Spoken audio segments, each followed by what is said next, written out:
ఓ సీతాఫల చెట్టు చిన్నప్పుడు సన్నగా ఉంటుందన్న. దానికి నీళ్లు పోసే వాళ్ళు ఉండరు. ఎప్పుడైనా వాన పడితే బతకాల. పిల్లకాయలు దానికి కాసిన చిన్న చిన్న కాయలు తెంచుకొని వాటితో గోళీలు కూడా ఆడుకుంటారు. అవును సార్.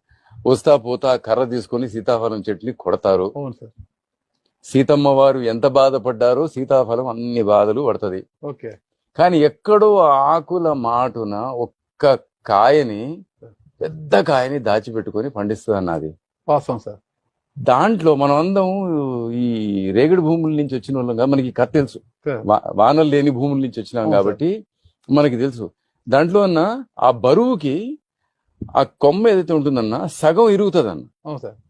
ఇరిగిన పక్క గ్రీన్ గా ఉంటదన్న, అటు పక్కది ఎండిపోతుందన్న. అంటే ఆ కొమ్మ చనిపోతూ కూడా సీతాఫలము ఆ పండుకి ఇంకా ప్రాణం పోస్తూనే ఉంటుందన్న. ఆ సీతాఫలం చెట్టు